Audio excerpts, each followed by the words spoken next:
Visakha crime ADCP Mohan Rao press meet. రెండు రాష్ట్రాలను హడలెత్తించిన ఘరానా గజ దొంగను అరెస్ట్ చేసిన ద్వారకా క్రైమ్ పోలీసులు. 8:30 గంటలకు డోర్ నెంబరు 49, 26, 35 ఒకటో అంతస్తులోని platform number 102 Radhamadhav towers, Madhuranagar, Visakhapatnam సిటీలో నిర్వహించుతున్న కంప్లైంట్ అయిన మరకాని కృష్ణ గారు తన అమ్మమ్మ గారి వర్ధంతికి వెళ్ళడానికి గాను తన ఇంటికి తాళం వేసుకొని కుటుంబ సభ్యులతో కలిసి కాకినాడ వెళ్ళగా మరునాడు అంటే రెండో రోజు 2/3/2021 తేదీన ఉదయం 8:30 గంటలకు తన ప్రక్కన ఇంటిలో ఉన్న శ్రావణి గారు ఫోన్ చేసి వారి ఇంటి తలుపు తాళం పగలగొట్టి ఉందని తెలియపరిచారు. దాని మీద వెంటనే కంప్లైంట్ తన కుటుంబ సభ్యులను తీసుకొని కాకినాడ నుండి బయలుదేరి మధ్యాహ్నం 12 గంటలకు తన ఇంటికి చేరుకొని తన ఇంటిలోకి వెళ్ళి చూడగా తన ఇంటి బెడ్రూమ్లోని మంచం మీద వారి బీరువా పట్టుకొని పెట్టినట్లు మరియు బీరువా తలుపు పగలగొట్టి ఉందని, తన బీరువా నందు ఉంచిన బంగారు ఆభరణాలు సుమారు 23 తులాలు మరియు 1 లక్ష నగదు మొత్తం 6,75,000 రూపాయలు విలువైనవి కనిపించకుండా పోయినాయని, మరియు సదరు బంగారము మరియు డబ్బులు ఎవరో గుర్తు తెలియని నేరస్తులు తన ఇంటిలోకి తలుపు తాళం పగలగొట్టి ప్రవేశించి దొంగిలించారని ద్వారకా క్రైమ్ పోలీస్ స్టేషన్ నందు ఫిర్యాదు చేశారు.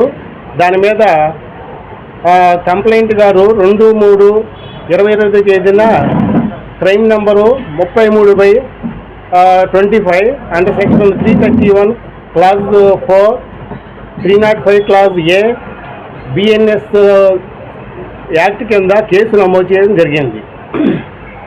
దాని తర్వాత డీసీపీ క్రైమ్ శ్రీ లతామాధురి గారు, అలాగే నేను ఏసీపీ క్రైమ్ శ్రీ లక్ష్మణరావు గారు ఆదేశాల మేరకు Dwaraka crime sub division inspector Shri V Chakradhararao గారి ఆధ్వర్యంలో Dwaraka crime SI Raju, Dwaraka sub division crime సిబ్బంది అయిన ASI D Kishore Babu, constables V Appalanaidu, NA Raju, N Appalaraju, K Augustine, N Jagath కిరణ్లు బృందాలుగా విడిపోయి దర్యాప్తు ప్రారంభించడం జరిగింది. దర్యాప్తులో భాగంగా ఫింగర్ ప్రింట్స్ విభాగము వారు నేరస్తులు కొన్ని వేలు ముద్రలను సేకరించి మరియు నేరస్తుల పరిసర ప్రాంతాల చుట్టుప్రక్కల ఉన్న సీసీ కెమెరాలు పరిశీలించి చూడగా నేరం జరిగిన 2 రోజుల తర్వాత ఫింగర్ ప్రింట్ బ్యూరో వారు నేరస్తులను సేకరించిన ఫింగర్ ప్రింట్స్ తెలంగాణ రాష్ట్రం చెందిన పాత నేరస్తుడైనటువంటి Tipparaju Ramakrishnaraju alias Ramu, Abhiram alias Seenu, son of Balaiah, వయసు 26 సంవత్సరాలు, రజిక house number 8-2-299/FAE 45 Ambedkar Nagar road number 9 film Nagar Jubilee Hills Hyderabad. నేటు ఎపటాల గ్రామం పెదకోతపల్లి మండలం అని, అలాగే మహబూబ్ నగర్ జిల్లా అని నేరస్తు. శ్రీకాకుళం జిల్లా మెడికవర్ హాస్పిటల్లో ఠాగూర్ సినిమా సన్నివేశం రిపీట్ అయిందని వాపోతున్నారు బాధితులు. శ్రీకాకుళం జిల్లా మెడికవర్ హాస్పిటల్లో ఠాగూర్ సినిమా సన్నివేశం రిపీట్ అయిందని వాపోతున్నారు బాధితులు. కోన్రు త్రినాథరావు అనే వ్యక్తి చికిత్స పొందుతూ మృతి చెందడంతో ఆయన బంధువులు హాస్పిటల్ వద్ద నిరసనకు దిగారు. గత నెల 29న రోడ్డు ప్రమాదంలో గాయపడ్డ త్రినాథరావును మెడికవర్ హాస్పిటల్లో చికిత్స కోసం జాయిన్ చేశారు. కనీసం తమకు చెప్పా పెట్టకుండా ఆపరేషన్లు చేయడంతో పాటు త్రినాథరావు మృతి చెందిన కనీసం సమాచారం ఇవ్వలేదని వాపోయారు. త్రినాథ్ కుటుంబ సభ్యులు త్రినాథ్ లో కదలికలు లేకపోవడంతో గట్టిగా ప్రశ్నిస్తే చనిపోయాడని చెబుతున్నారని ఆరోపించారు. లక్షల రూపాయలు బిల్లులు చెల్లించినా కనీసం చనిపోయారని కూడా చెప్పలేదని మండిపడ్డారు. హాస్పిటల్ యాజమాన్యంపై కఠిన చర్యలు తీసుకోవాలని డిమాండ్ చేస్తూ ఆందోళనకు దిగారు. పరిస్థితి ఉద్రిక్తంగా మారడంతో భారీగా పోలీసులను మోహరించారు. గతంలో ఇదే మెడికవర్ మీద ఆరోపణలు చాలా ఉన్నాయి. ఇప్పుడైతే ఈ దళిత బిడ్డగా దళిత ఐక్య వేదిక నుండి జ్యుడిషియల్ ఎంక్వైరీ చేసేంత వరకే ఈ శవాన్ని తీసుకెళ్ళము, జిల్లా కలెక్టర్ కానీ జిల్లా ఎస్పీ కానీ కలుగు చేసుకొని ఇమ్మీడియట్ ఎంక్వైరీ చేయాలని, న్యాయ విచారణ జరిపించాలని మా ఆలోచన. మేమే లేదంటే శవాన్ని ఇక్కడే ఉంచి పోలీసులు మోహరించుకున్నారు, భయభ్రాంతులు గురి చేస్తున్నారు ఇక్కడికి వచ్చిన వాళ్ళని. అది దయచేసి విరమించుకోండి. ఈ హాస్పిటల్ మీద గతంలో ఆరోపణలు ఉన్నాయి. వృద్ధులైన తల్లిదండ్రులు కూడా చాలా ఇబ్బందులు పడి మానసిక ఇబ్బందులు ఉన్నారు. న్యాయ విచారణ జరిగినంత వరకు ఈ శవాన్ని మేము తీసుకెళ్ళమని మనస్ఫూర్తిగా కోరుకుంటున్నాము. దళిత ఐక్య వేదిక శ్రీకాకుళం జిల్లా కమిటీ. నా పేరు నందేష్. జై హింద్. ఇప్పుడు ఎప్పుడు చనిపోయారండి? అసలు 3 రోజుల క్రితం చనిపోయారు అంటున్నారు, ఇప్పుడు ఈ రోజు నిన్న చనిపోయారు అంటున్నారు. వాళ్ళు 3 రోజుల ముందు నుండి పేరెంట్స్ అబ్బాయి దగ్గరికి మూవ్మెంట్ చూసుకొని డాక్టర్లు సంప్రదిస్తుంటే డాక్టర్లు ఏమో పర్వాలేదు, అది రికవర్ అయిపోద్దమ్మా, మందులు కొద్దిగా ఓవర్ డోస్ అయ్యింది, రికవర్ అవుతాడనే చెప్తున్నారు. కానీ ఇక్కడ ఉండే వాళ్ళకి, పేషెంట్ దగ్గర ఉండే వాళ్ళకి, కానీ చచ్చిపోయిన విషయం అయితే బయటపెట్టలేదు. తీరా వీళ్ళేమో ప్రెస్ చేశారు. ఏంటంటే ఆయన కదిలిలేదు, కళ్ళు తెరవట్లేదు, కాళ్ళు ఊపట్లేదు, లేదా చేతులు ఫింగర్స్ గట్రా ఎటు ఊపట్లేదని వాళ్ళు 10 మార్లు అడుగుతుంటే నిన్న సాయంత్రంకి 29ని జాయిన్ చేసిన వ్యక్తిని అన్ని రకాలుగా వాడేసుకొని నిన్న 14వ తేదీ సాయంత్రం 3-4 గంటల ప్రాంతంలో వీళ్ళు ఒత్తిడికి తట్టుకోలేక చనిపోయాడని చెప్పారటండి. మేనేజ్మెంట్ ఏంటండి, ఈ హాస్పిటల్ మీద పెద్ద గతంలో కూడా చాలా తప్పుడు అభియోగాలు ఉన్నాయి. చాలా స్టేట్మెంట్లు వచ్చాయి, పత్రికల నుండి వచ్చాయి, వాట్సాప్లో వచ్చాయి, పీడిఎఫ్లు వచ్చాయి. ఈ హాస్పిటల్ కోసం అందరికీ తెలుసు. చనిపోయిన వ్యక్తికి ఉన్నవే మేజర్ కంప్లైంట్ కదా, మైనర్ కంప్లైంట్, అందులో కొద్ది మేజర్ అని చెప్పారు. గతంలో కూడా ఒక షుగర్ పేషెంట్కి ఏమో ఏమి లేకుండా ఆపరేషన్ చేసి, చెక్ చేయకుండా ఆపరేషన్ చేసి ఆయనకి చాలా కాలు పోయి తీసినంత వరకు అది పత్రికలో వచ్చింది. ఈ హాస్పిటల్ మీద ఇలాంటి ఆరోపణలు చాలా ఉన్నాయి. దయచేసి ఈ హాస్పిటల్లో ఇలాంటి యాక్సిడెంట్ కేసు కానీ ఇంకొకటి తర్వాత అయినా ఇది ప్రమాదమే అని అంటే సారే ఆరోగ్యశ్రీ ద్వారా ఇక్కడ ఇది ఏదైతే ఉందో ఇక్కడ న్యూరో సర్జరీ చేశారు మురళి సార్. చేసేసిన తర్వాత అతను అంతకు ముందు నుంచి కూడా ఇప్పుడు ఏదైతే యాక్సిడెంట్ అయిందో 29th నైట్ నుంచి కూడా అతనికి మూమెంట్స్ ఉన్నాయి సార్, మూమెంట్స్ ఉన్నాయి. కాళ్ళు కూడా యాక్సిడెంట్ అయిన కాళ్ళు కూడా మూమెంట్స్ ఉన్నాయి. అయితే ఇదన్నీ అయిపోయిన తర్వాత ఇది మొత్తం ఎడిమా అంతా తగ్గాక అతను కళ్ళు తెరిచారు సార్. మాకు హోప్ వచ్చింది, కళ్ళు తెరిచారు, మాట్లాడిన మాటలకి ఏడుపు కూడా ఏడ్చారు, మాట్లాడిన మాటలకి రెస్పాన్స్ కూడా వచ్చింది. వచ్చేసిన తర్వాత నెమ్మదిగా ఇంకా అలాగా సార్ అయితే ఏం చెప్పారంటే నెమ్మదిగా సర్జరీ కూడా బాగానే అయ్యింది, నెమ్మదిగా అన్నీ వస్తాయి, మూమెంట్స్ కూడా 2 రోజుల తర్వాత ఏమొచ్చి అతను కళ్ళు తెరవలేదు, మూమెంట్స్ కూడా బాగా కంప్లీట్గా ఆగిపోయి మేము సార్కి చెప్పాం. సార్కి చెప్తే సార్ ఏమన్నారంటే బాడీకి ఇమ్యూనిటీ పవర్ అనేది కొంచెం చాలా తగ్గిపోయింది, అతనికి చాలా హయ్యర్ యాంటీబయాటిక్స్ వెళ్తున్నాయి, ఇన్ఫెక్షన్ వెళ్తుంది, ఇన్ఫెక్షన్ చాలా ఎక్కువగా ఉంది, మల్టిపుల్ ఇన్ఫెక్షన్ ఉంది అని చెప్పేసి అని అన్నారు. సరే ఓకే అని చెప్పేసి మేము కూడా వెయిట్ చేసాం. కానీ ప్రాణాపాయ స్థితి అయితే ఏమీ కాదు. అనకాపల్లి మహిళా పోలీస్ స్టేషన్ లో నూతన ఫ్యామిలీ కౌన్సిలింగ్ సెంటర్లు ప్రారంభించిన జిల్లా ఎస్పీ తుహిన్ సిన్హా. ఈ సందర్భంగా మీడియాతో మాట్లాడిన జిల్లా ఎస్పీ. అనకాపల్లి మహిళా పోలీస్ స్టేషన్లో నూతన ఫ్యామిలీ కౌన్సిలింగ్ సెంటర్లు ప్రారంభించిన జిల్లా ఎస్పీ తుహిన్ సిన్హా. ఈ సందర్భంగా మీడియాతో మాట్లాడిన జిల్లా ఎస్పీ, మహిళా సంబంధిత కేసులు, మహిళలపై అఘాయిత్యాలు, కుటుంబ తగాదా కేసులకు సంబంధించి సుప్రీంకోర్టు గైడెన్స్ ప్రకారం మొదట కౌన్సిలింగ్లు నిర్వహిస్తున్నాం. అనంతరం ఫిర్యాదుల ఆధారాలను బట్టి క్రిమినల్ కేసులు నమోదు చేస్తున్నాం. కౌన్సిలింగ్ కోసం ఇప్పటికే మహిళా పోలీసులకు ఇప్పించి వారితోనే కౌన్సిలింగ్ నిర్వహిస్తున్నాం.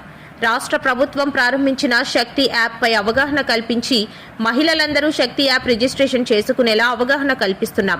ఎక్కడైనా ఎవరి మహిళపై అఘాయిత్యాలు జరిగితే శక్తి యాప్ ద్వారా SOS కాల్ చేస్తే కంట్రోల్ రూమ్ కు వచ్చిన సమాచారంతో తక్షణం సంఘటన స్థలానికి సిబ్బంది చేరుకుని మహిళలను రక్షించే ఏర్పాట్లు చేశాం. ఇప్పటికే అనకాపల్లి జిల్లా వ్యాప్తంగా 39 శక్తి టీంలు ఏర్పాటు చేశాం. నిత్యం స్కూల్స్, కాలేజీలు, బస్టాండ్ వద్ద ఉండే విద్యార్థినిలు మహిళలతో మాట్లాడి వాళ్ళు ఏమైనా ఈవ్ టీసింగ్, వేధింపులు లాంటివి ఎదుర్కొంటున్నారా అన్నది ఆరా తీస్తున్నారు. ఇప్పటికే మహిళా చట్టాలపై మొదటి విడతగా జిల్లాలో చాలా వరకు గ్రామాల్లో అవగాహన కార్యక్రమాలు చేపట్టాం. అందరికీ నేను ఎస్పీ అనకాపల్లి.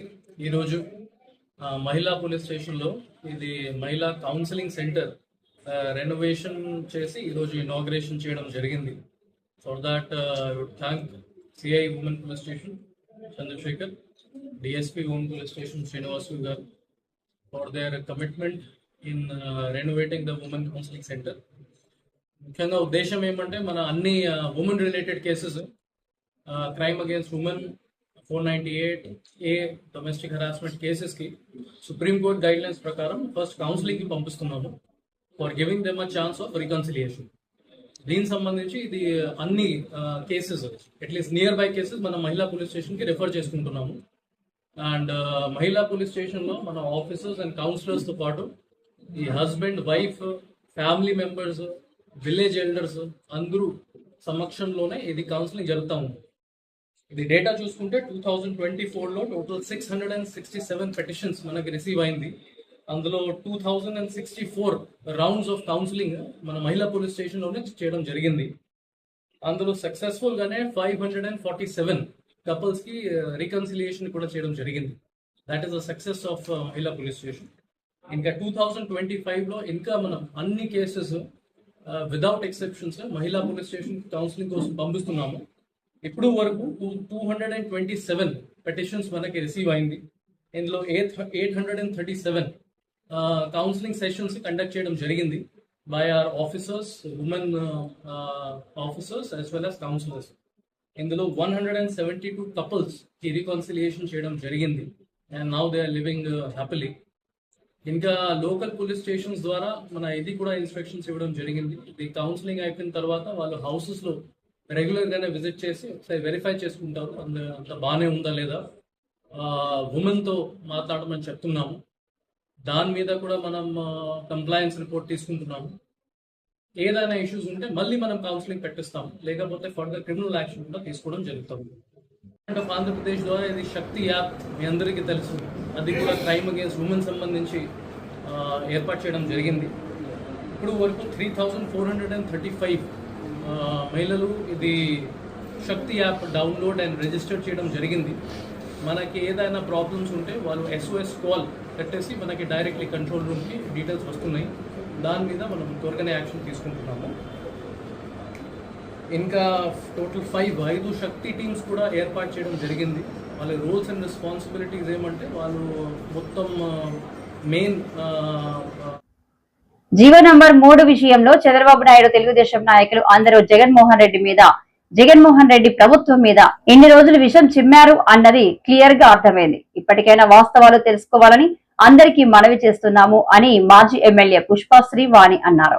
చిక్కులు రావడంతో మళ్ళీ పెరిగిన మహిళా రిజర్వేషన్ శాతాన్ని కూడా పరిగణలోకి తీసుకొని 2000 సంవత్సరంలో జీవో నెంబర్ 3ని తీసుకొచ్చామన్నారు.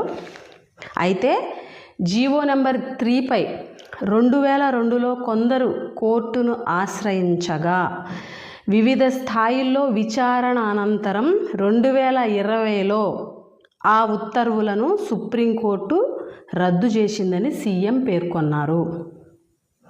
అయితే గత ప్రభుత్వం దీనిపై సమీక్ష పిటిషన్ అంటే రివ్యూ పిటిషన్ వేయడంలో తీవ్ర నిర్లక్ష్యం వహించిందన్నారు. దీంతో సమీక్ష పిటిషన్ను కూడా సుప్రీంకోర్టు కొట్టివేసింది అన్నారు అని చంద్రబాబు నాయుడు గారు అన్నారు అని చెప్పి ఆంధ్రజ్యోతి పేపర్లో వచ్చింది.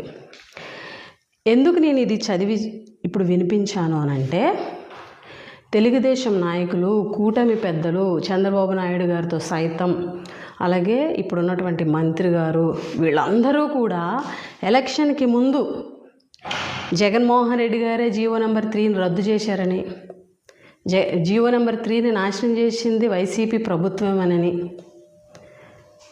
ఎలక్షన్కి ముందు ప్రచారం చేశారు. అబద్ధాలు చెప్పారు, దుయ్యబట్టారు. వీళ్ళు చెప్పిన అబద్ధాలని ఎన్ని రోజులు జీవో నెంబర్ 3 విషయంలో వైఎస్ఆర్ కాంగ్రెస్ పార్టీ ప్రభుత్వంపై ఎన్ని నిందలు వేశారు, ఎన్ని అబద్ధాలు చెప్పారు అన్నది ప్రూవ్ చేయాలన్నదే నా యొక్క ఆలోచన, నా యొక్క తాపత్రయం.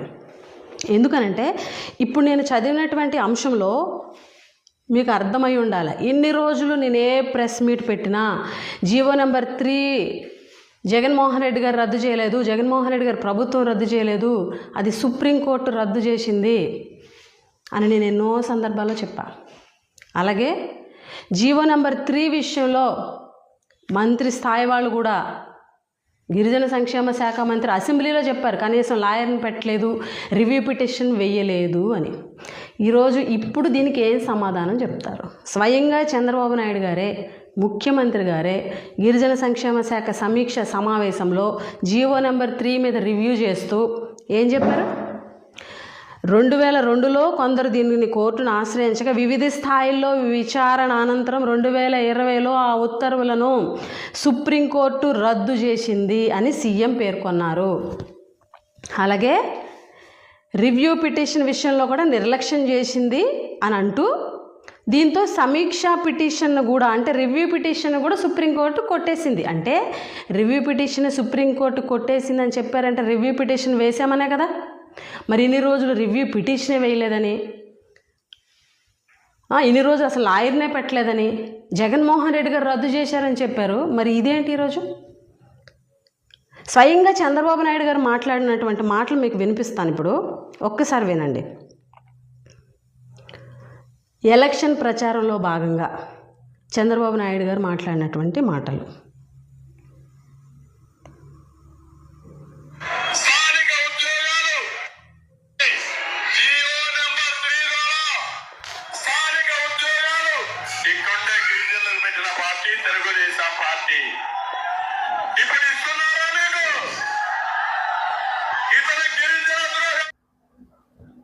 కృష్ణాదేవిపేటలో ఘనంగా సుబ్బారావు 13వ వర్ధంతి. అల్లూరు అనకాపల్లి సిపిఐ జిల్లా కార్యదర్శులు పొట్టిక సత్యనారాయణ, మాకిరెడ్డి రామనాయుడు. కృష్ణదేవిపేటలో ఘనంగా సుబ్బారావు 13వ వర్ధంతి. అల్లూరి అనకాపల్లి సిపిఐ జిల్లా కార్యదర్శులు పొట్టిక సత్యనారాయణ, మాకిరెడ్డి రామనాయుడు, గిరిజన హక్కుల పోరాట యోధుడు కామ్రేడ్ కేవీఎస్ సుబ్బారావు అని అల్లూరి అనకాపల్లి జిల్లాల భారత కమ్యూనిస్టు పార్టీ కార్యదర్శులు పొట్టిక సత్యనారాయణ, మాకిరెడ్డి రామనాయుడు అన్నారు. గురువారం గొలుగొండ మండలం కృష్ణదేవిపేటలో సుబ్బారావు స్మారక స్తూపం వద్ద 33వ వర్ధంతిని పార్టీ నాయకులు, కార్యకర్తలు, కుటుంబ సభ్యుల మధ్య ఘనంగా నిర్వహించారు. ఈ సందర్భంగా నాయకులు సత్యనారాయణ, రామునాయుడు మాట్లాడుతూ గిరిజన హక్కుల సాధనకై సిపిఐ మావోయిస్టుల చేతిలో ప్రాణాలు కోల్పోయిన మహనీయుడు, మహోన్నతమైన వ్యక్తి సుబ్బారావును ఆదర్శంగా తీసుకొని ప్రజా సమస్యలపై పోరాటాలు చేయాల్సిన ఆవశ్యకత ఉందని, ఎంతైనా ఉందని పిలుపునిచ్చారు. గిరిజన ప్రాంతంలో అటవీ హక్కుల సాధనకై అనేక భూ పోరాటాలు చేసి సుమారు 40,000 ఎకరాల భూమిని గిరిజనులకు దక్కేలా చేశారని తెలిపారు.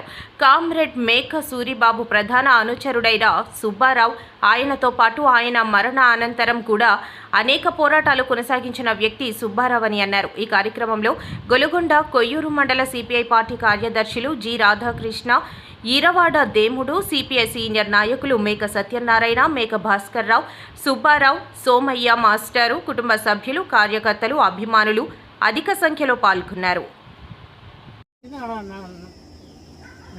బాట చేయండి, కత్తిలేదు తెలపండి. తెలిపిన తర్వాత ఏ రోజైనా ప్రభుత్వం మట్టి రోడ్డు వేస్తుంది, మట్టి సరుకు గేవలేస్తుంది, కార్ రోడ్డు వేస్తుంది అన్నారు. సూరిబాబు గారు, ఇక్కడ సుబ్బారావు గారు, మన రాజ్బాబు గారు ఉండేటప్పుడు మేము ఇలాగ కన్నీపాలెం, డేగలపాలెం మీద నడిచి వచ్చేవాళ్ళం. అప్పుడు ఎప్పుడు, ఎందుకంటే మా నాన్న ఏదైనా సర్పంచ్ మల్లుకొండ, పొట్టికి మల్లుకొండ, ఇలా నడిచి వచ్చేవాళ్ళం. మేకా సూరిబాబు గారు, సుబ్బారావు గారు, రాజ్బాబు గారు, వీళ్ళంతా అప్పుడు రామరాజు గారు నాన్న, నేను 11 సంవత్సరాల వయసులో జెండా పట్టుకున్నాను. ఎందుకంటే అప్పుడు మనకి చదువులు సౌండ్ లేకపోయినా ఇవాళ కమ్యూనిస్ట్ పార్టీ జెండా పట్టుకున్నాను కాబట్టి ఇంత రాష్ట్ర స్థాయి సభ్యుడికి వెళ్ళానంటే నాకు ఏమి చదువు లేకపోయినా ఇవాళ మా నాన్న పెదనాన్న సర్పంచ్ కాబట్టి ఆ వెనకాల వస్తే మేకా సూరిబాబు గారు మాట్లాడుతుంటే ఉదయం నుంచి సాయంత్రం దాకా మాట్లాడినా, మధ్యాహ్నం భోజనం లేకపోయినా డికాషన్ నిమ్మకాయ రసం ఇచ్చి మాట్లాడుతుంటే ఎంత మాట్లాడుతున్నా ఎంతైనా వినాలని ఉండేది. మరి అలాంటి మహానుభావుడు అయ్యాలి. ఎందుకంటే కమ్యూనిస్ట్ పార్టీకి మేము వాళ్ళ వెనకాలన్నా చాలా పైకి వెళ్ళాం, కానీ అందులో 10 పైసల వాటా కూడా వాళ్ళు చేసే పని మేము చేయలేకపోతాం. అప్పుడు వాళ్ళు తెలివిగా కష్టపడ్డారు, పోరాటం చేసి ఈ అంతాలు కానీ ఇలాగ మరి ప్రజా సమస్యలు పరిష్కరించడంలో కానీ ప్రధానమైన పాత్ర పోషించడం అనేటువంటిది వారి సమక్షంలో తర్వాత జనరేషన్లో కూడా జరిగింది. అయితే ఈరోజు ఏదైతే వారి యొక్క ఆశ ఆటోలు, వ్యాన్లు బంద్ ను సమ్మె జయప్రదం చేయండి. రాష్ట్ర ప్రధాన కార్యదర్శి జి వామనమూర్తి డ్రైవర్లకు పిలుపునిచ్చారు. మే 24 కేసు వ్యాప్తంగా జరుగు సార్వత్రిక సమ్మె విశాఖ జిల్లాలో ఆటోలు బంద్ ను జయప్రదం చేయాలని రాష్ట్ర వ్యాప్త ఆటోలు వ్యాన్లు బంద్ చేసి ప్రభుత్వానికి తెలిపించాలని కోరారు.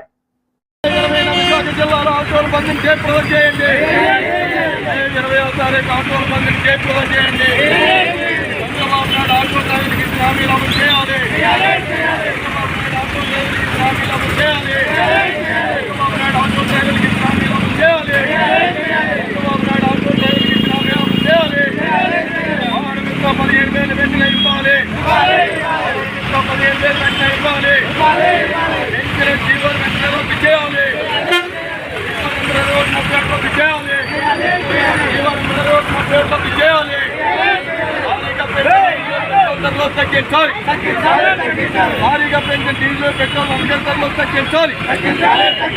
20 జరిగే సార్వత్రిక సమ్మె గ్రామీణ బంధువులు జయప్రదం చేయండి. 20 దేశవ్యాప్తంగా జరిగే సార్వత్రిక సమ్మె గ్రామీణ బంధువులు జయప్రదం చేయండి. జిల్లాలో ఆటోల బంధువులు జయప్రదం చేయండి. జిల్లాలో ఆటోల బంధువులు జయప్రదం చేయండి. జిల్లాలో ఆటోల బంధువులు జయప్రదం చేయండి. జిల్లాలో ఆటోల బంధువులు జయప్రదం చేయండి.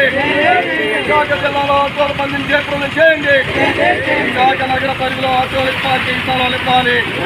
విశాఖ నగరంలో ఆటోలకు పార్కింగ్ స్థలాలు ఇవ్వాలి.